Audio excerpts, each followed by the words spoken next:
también a los muy grandes poetas, no solamente crean libros o crean poemas o crean canciones, crean idiomas, crean lenguas.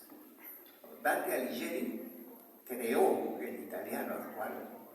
El italiano actual se monta sobre esta elección que Alighieri tuvo en su momento, en cuál de los italianos que habían en su época para poder escribir.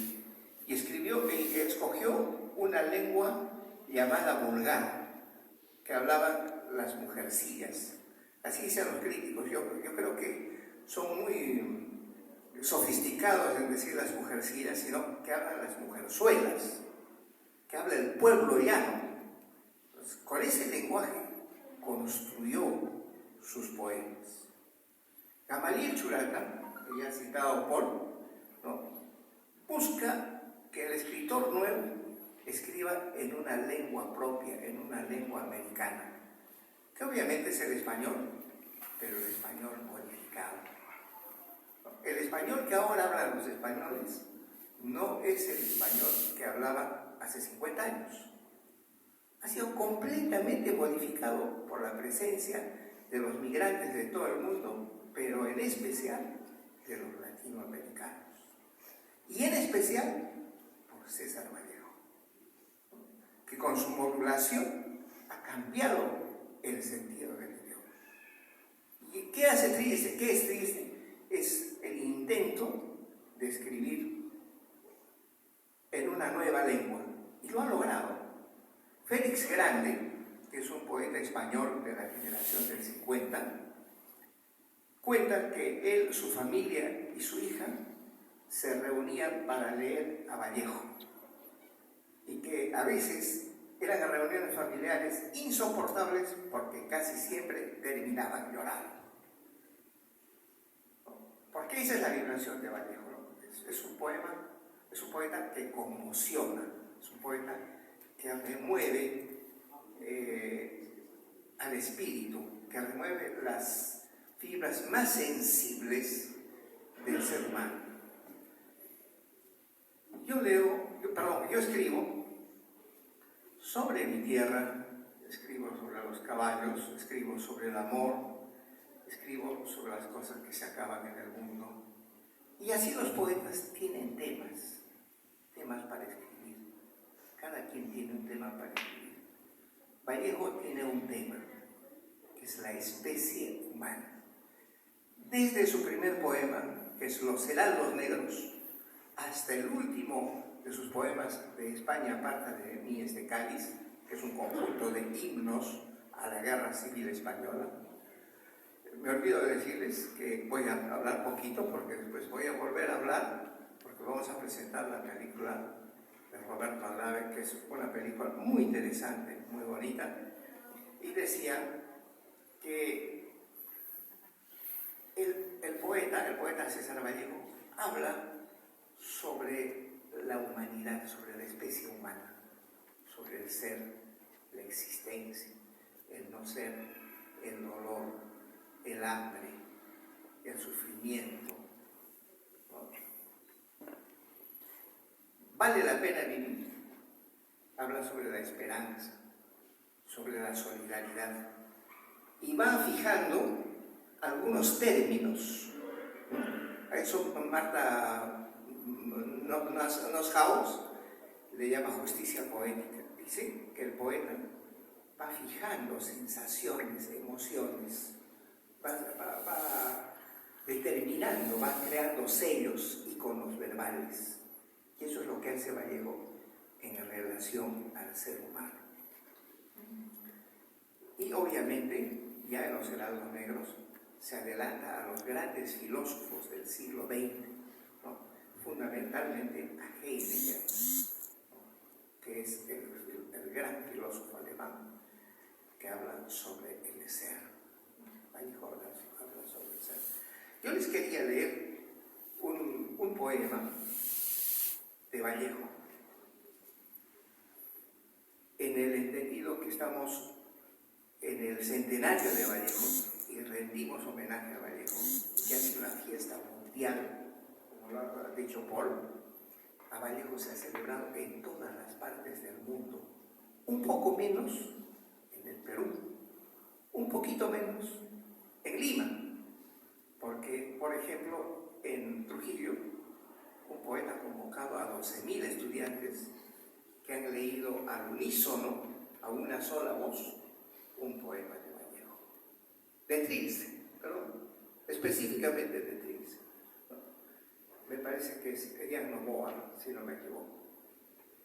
Eso es una cosa formidable, que 12.000 niños digan un poema de Trilce, de un poeta que cuando publicó en 1922, después de haber estado 122 días en la cárcel, a un poeta de quien un curita provinciano, se burlaba tremendamente y le escribía décimas. Me olvidé traer las décimas del cura, que son muy graciosas y que debieron de haber ofendido no a Vallejo, porque Vallejo tenía una personalidad de acero, ¿no? Resistir tanta hambre, tanto desprecio, cárcel, juicio, escaparse del Perú, del proceso judicial. Pero el curita le escribió unas décimas sumamente jocosas y sangrientes. Bueno, entonces, ¿por qué? Porque no entendió ni ápice de Trilce. Entonces yo les quiero leer un poemita de Trilce. Dice: pienso en tu sexo, simplificado el corazón, pienso en tu sexo. Ante el hijar maduro del día, palpo el botón de dicha, está en sazón y muere un sentimiento antiguo, degenerado en seso. Pienso en tu sexo, surco mis más prolíficas y armonioso que el vientre de la sombra, con que la muerte concibe y pare de Dios mismo, oh conciencia. Pienso sí en el bruto libre, que goza donde quiere, donde puede. Oh escándalo de miel de los crepúsculos, oh estruendo mudo. Termina con la palabra estruendo mudo, pero escrita al revés. Ese es el famoso estruendo mudo. Hay una librería en Lima que se llama Estruendo Mudo, y hay una revista que también se llamó Estruendo Mudo. Entonces son palabras que vienen de Vallejo. ¿Han entendido este poema? ¿O es necesario explicarlo? Creo que todos lo hemos entendido. Lo hemos sentido y lo hemos entendido. Pienso en tu sexo, ¿no? A veces no somos sinceros de decirle a la pareja: pienso en tu sexo. Es una sinceridad, una franqueza, una apertura de la naturaleza humana. Entonces, este es uno de los 77 poemas de Trilce. Todos son tan simples, tan sencillos, que se pueden sentir. No, no es así. De los 77, hay 6 o 7 u 8 poemas que se puedan entender, y son poemas de código abierto a todo el mundo. Y el resto son poemas de código cerrado, que para entenderlo hay que ser lingüista, semiótico, hay que ser ingeniero de sistemas, o por lo menos abogado. Entonces se necesita una preparación, ¿no? Y es porque Vallejo tiene 3 elementos formativos fundamentales. El primero es que es un ultraísta. Hay mucha gente que dice: tiene la influencia del ultraísmo. No es así. No tiene la influencia de nada. Es un ultraísta. Por eso en 1927 publicó una revista ultraísta con los ultraístas españoles, ¿no? Más Tristán Tzara, que era el escritor más rebelde, más revulsivo de Europa en aquel momento, y con Vicente Huidobro, el poeta del creacionismo, que se movía entre las aguas del creacionismo y el ultraísmo. Y por esa razón sus amigos, en 1932, le hicieron la segunda edición de Trilce en España. O sea, él fue militante ultraísta. Vallejo fue ultraísta, yo no soy ultraísta, ustedes tampoco son ultraístas. Vallejo fue comunista, yo no soy comunista, ustedes tampoco son comunistas. Vallejo fue católico, y yo no soy católico, ustedes tampoco tienen que ser necesariamente católicos. Lo que quiero decir es que Vallejo fue ultraísta, no tuvo la influencia del ultraísmo.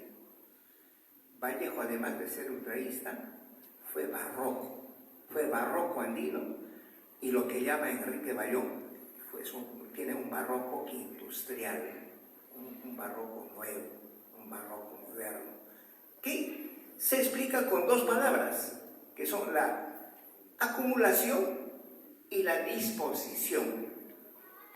¿No? Y además de ser barroco y ultraísta, es un hombre que tiene el concepto pleno de libertad creativa. Entonces, y en Trilce aparece un elemento, y con esto voy a terminar.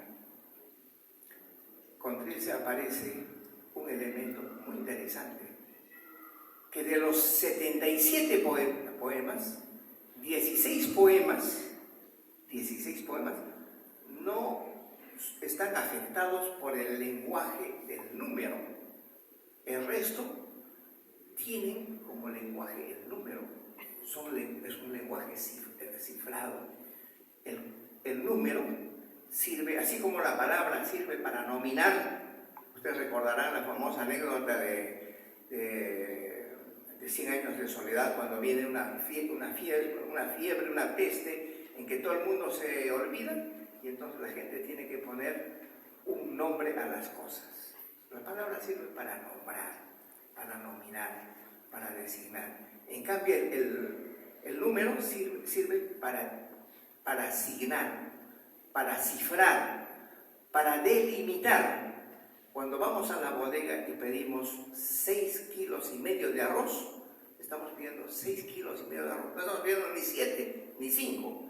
Entonces Vallejo, en esta numeración tan grande que él señala, en más de 60 poemas, ¿no? Por los 60 poemas tan numerados, delimita el mundo, nos introduce a la modernidad, a la cuantificación.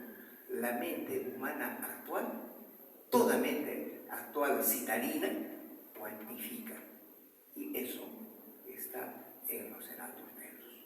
Nos enseña a pensar con números, nos enseña a pensar con cifras. Bueno, Vallejo es muy amplio, y volveré al comienzo para decir que este centenario ha sido extraordinario, porque han aparecido críticos formidables en las universidades de Estados Unidos, en Europa, en la Argentina, en el Brasil.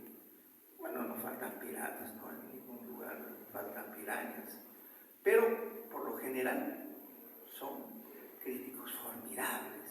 Se han leído a Vallejo, y vamos a leer a Vallejo, y Vallejo va a suscitar emociones e iniciativas en todas las artes, ¿no? Se musicalizará Vallejo, se está musicalizando a Vallejo en el mundo. Su retrato, como de Víctor Escalante, este nuevo retrato de Víctor Escalante es muy hermoso, ¿no? Esta antología es muy importante, ¿no? Entonces Vallejo es un dínamo, es un vórtice, es un motivador constante, es una inspiración. Y no recuerdo, Paul, si tú me ayudas, quién dijo: Vallejo es el Perú. Vallejo es el Perú. No solamente porque dice Sierra de mi Perú al pie del orbe, no solamente por eso. Vallejo, como citaba a Félix Grande hace un momento, dice: si Vallejo hubiese escrito su poesía, y en especial Tríese, con el español de España, no sería tan importante, ¿no? Vallejo escribió con el español peruano, con el cuy, con el quechua, incluso hay una palabrita aymara que es paca en